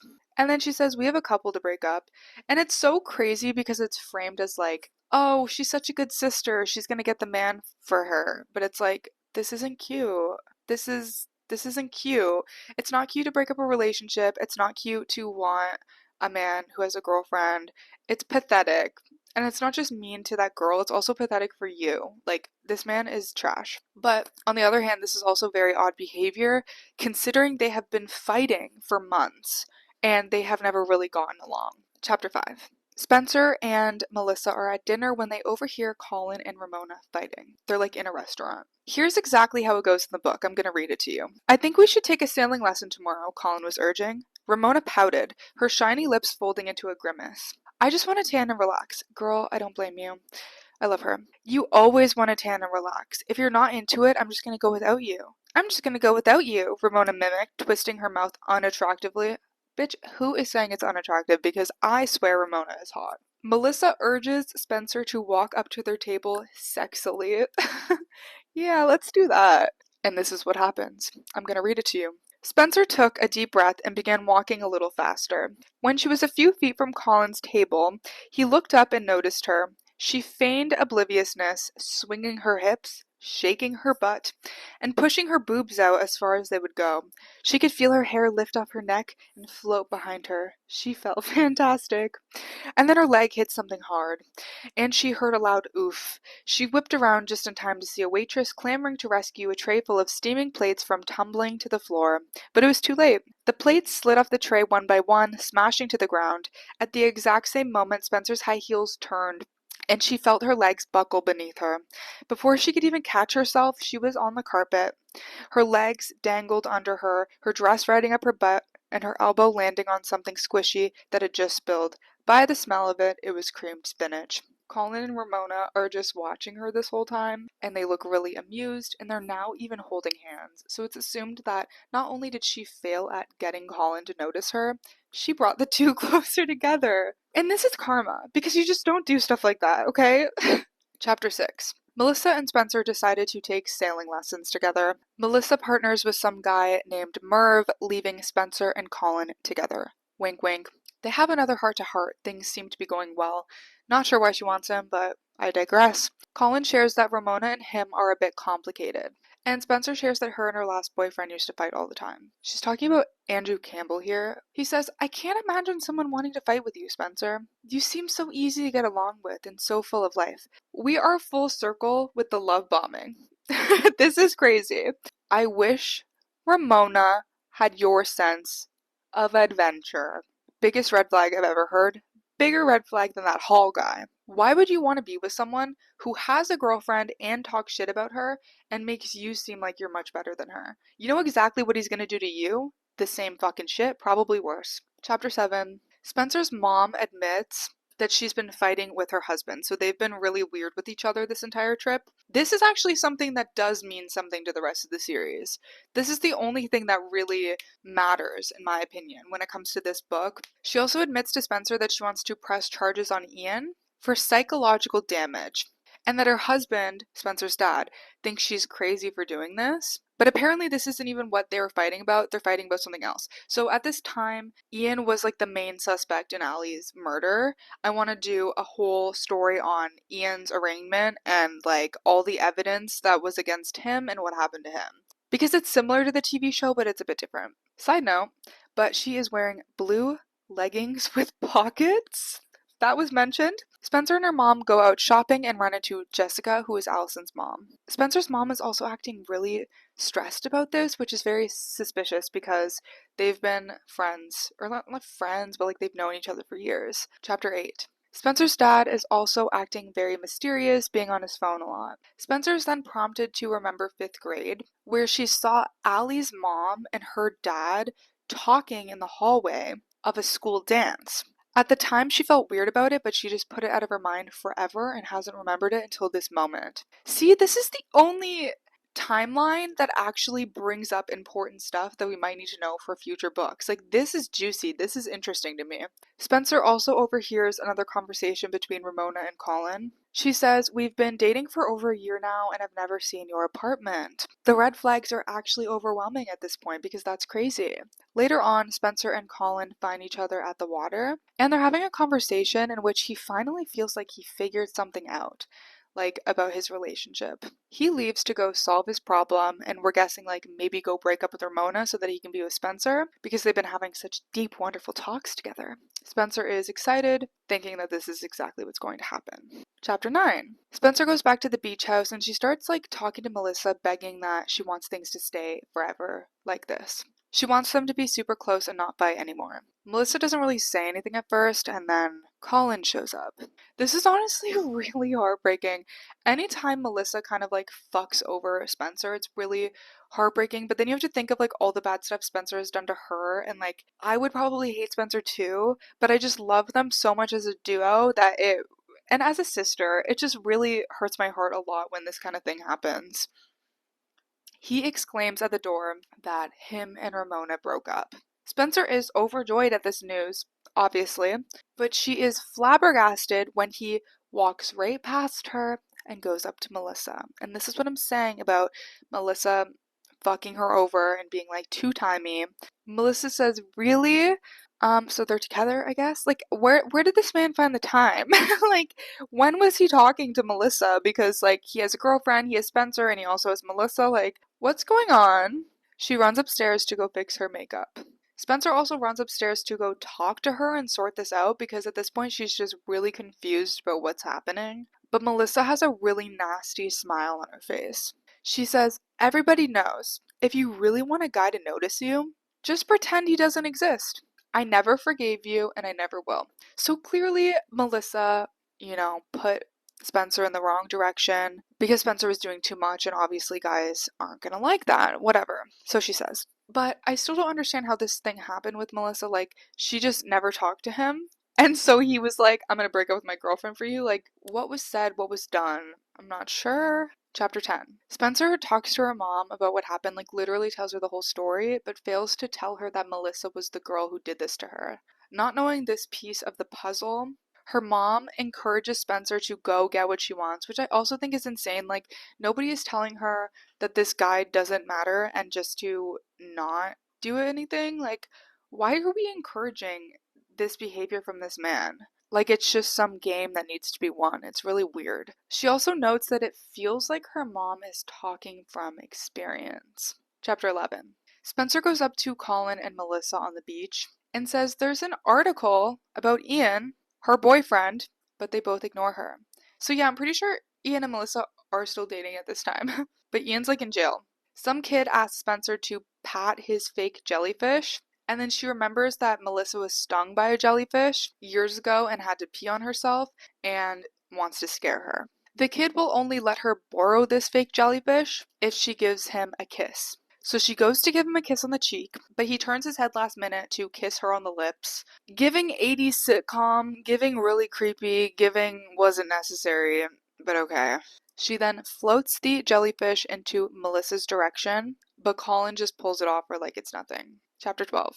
Since all of that failed, she decides just to put blue hair dye in Melissa's shampoo. She walks downstairs to find that her mom is holding a picture of her dad at a barbecue handing Allie's mom a hamburger. It's clear that the whole affair storyline is starting to unravel here, so I guess reading this book in order would actually give you information on that. Her mom is sitting at the table painting pottery. When Melissa comes downstairs fuming with blue hair, she throws an unpainted bowl at Spencer. Spencer calls her a bitch and splashes paint water in her face. Like, it's crazy that they get so physically violent with each other. Like, I would never. Me and my sister would never. We don't even really fight like that. We also find out that Melissa is 22 doing this. 5 years difference between them is a lot, actually. Chapter 13. Spencer meets Colin where he is bungee jumping and says, this isn't really Melissa's thing. She probably won't be meeting you here because she's at the salon. So she's just trying to get Colin to like her instead of Melissa. He's surprised and says she doesn't really seem like that kind of a girl. Probably because Melissa was playing cool girl. And then asks if Melissa really has a felon for a boyfriend, which is so interesting because you're not really worried about the fact that she has a boyfriend. You're worried about the fact that she has a felon for a boyfriend. So are you trying to date her while she has a boyfriend? What's happening? Spencer decides that she doesn't really want to talk about Ian without Melissa there because even though she was the one that brought it up, it's just too much and she doesn't want to hurt her relationship with her sister that much. Melissa does end up showing up, but she doesn't think that she's going to be able to bungee jump. Colin scoffs and says, "You're being silly. It's really fun and totally safe. You should live a little." Because it's totally weird to be uncomfortable bungee jumping. It's totally a red flag to not want to bungee jump. Spencer decides to go up instead of Melissa, and Colin is super impressed by this, obviously. Spencer ends up asking him where Melissa went, and Colin says that she left after he told her that he picked the wrong sister. Oh my god. Are you attracted to this man that changes his mind every 10 seconds about who he wants? You're not winning anything. This is crazy. I know I'm taking this too seriously, but it just grinds my gears. They hold hands and they kiss and then they bungee jump together they jump together. Okay. But afterwards, Spencer actually feels kind of crappy for stealing him because Spencer does have a conscience after she does bad things. Either way, they go out for dinner together after this, and Spencer is excited about being with him. She says, "I could always drive up to visit you. Rosewood's not that far. He responds, yeah, I don't know about that. My apartment's kind of ... So again, with the apartment thing, like, there's something up with his apartment. Also, like, for him to go from girl to girl to girl to girl, and then you assume that, like, you're about to have this long distance relationship. Also, she's 17. How old is this man? We'll get to that. She's 17, and he was dating her 22-year-old sister. That's a 5-year age difference. So if he's, let's just say, 22, that's not okay. So this date literally goes horrendously.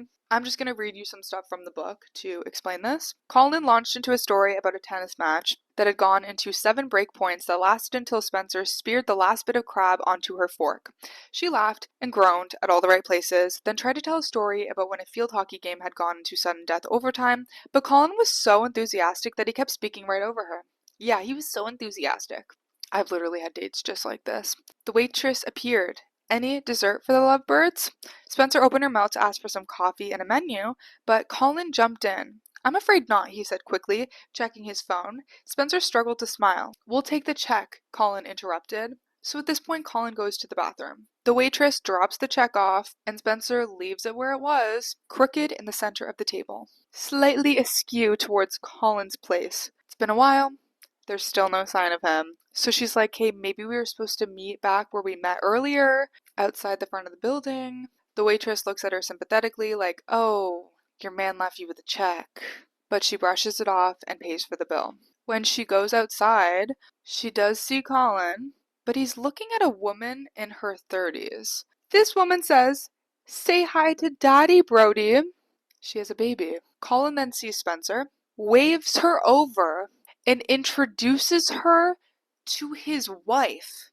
So not only did this man have a girlfriend for a year named Ramona, who was super hot, he also has a wife in her 30s with a baby named Brody. He dated Melissa, who's 22, decided to dump Melissa for Spencer, who is 17, brought her to dinner, left and went to the bathroom so that she would have to pay for it. What was even the point with that? What was the point in that? Like, you just wanted a free dinner? Like, were you not going to see her again? You did all that for what?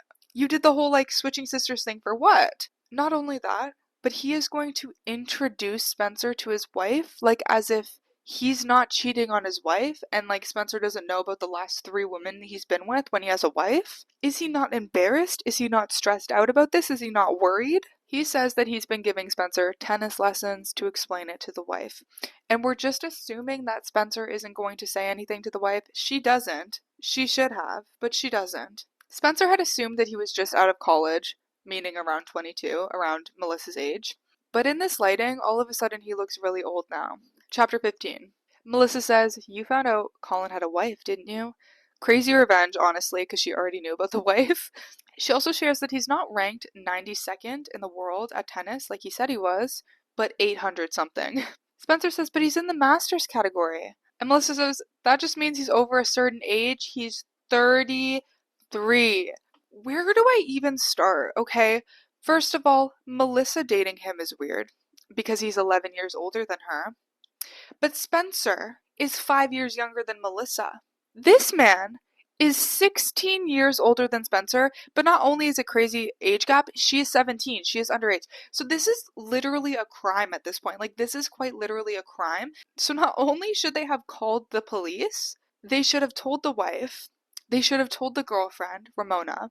And the fact that Melissa did this to Spencer is so fucking sickening. That's so dangerous. That's so crazy. I don't care how many bad things your sister did to you.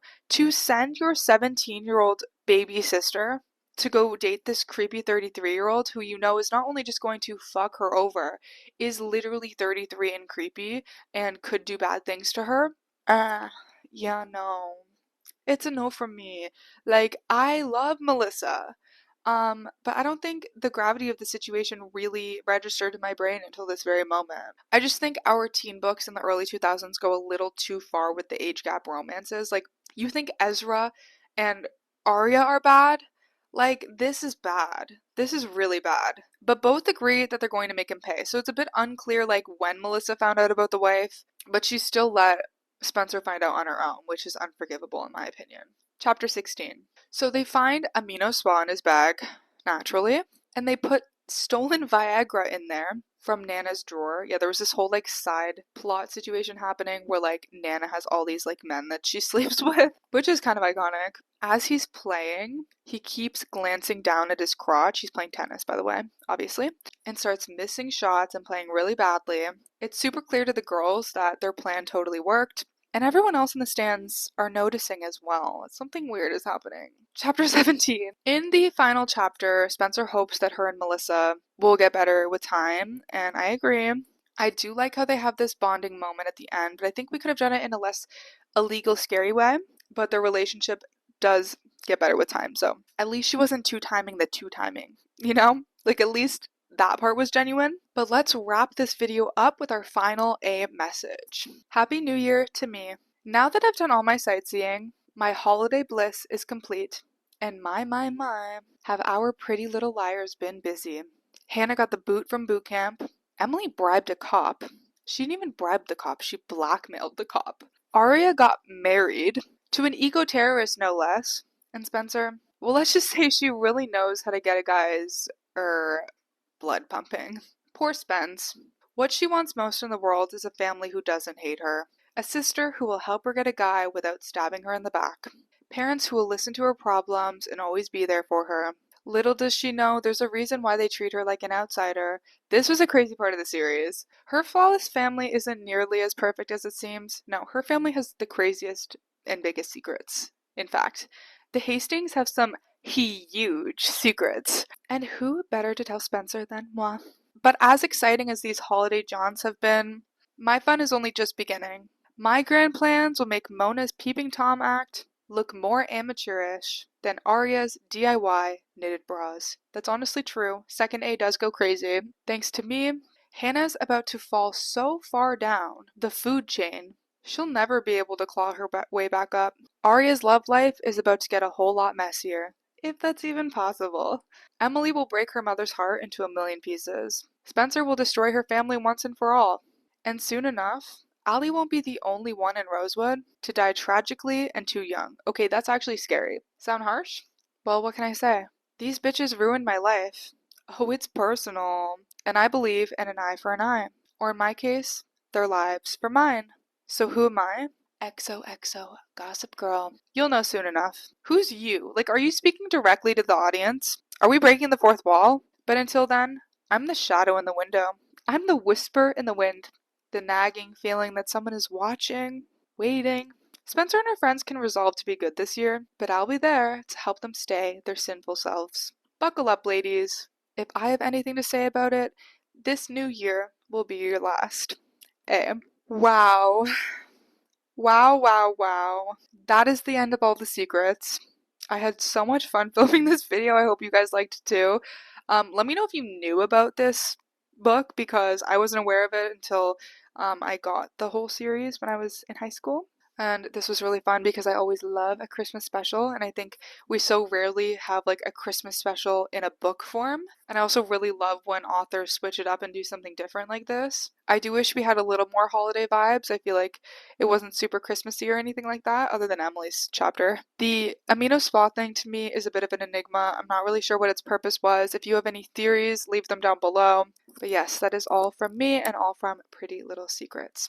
I would recommend reading this book around Christmas time, and I would recommend reading this entire series. Like I always say this, if you're wondering if you should read the Pretty Little Liars series, read it. If you're wondering if you're too old to read it because I reread it 2 summers ago and I was like 22 and I fully enjoyed it and that was like my third read at that point.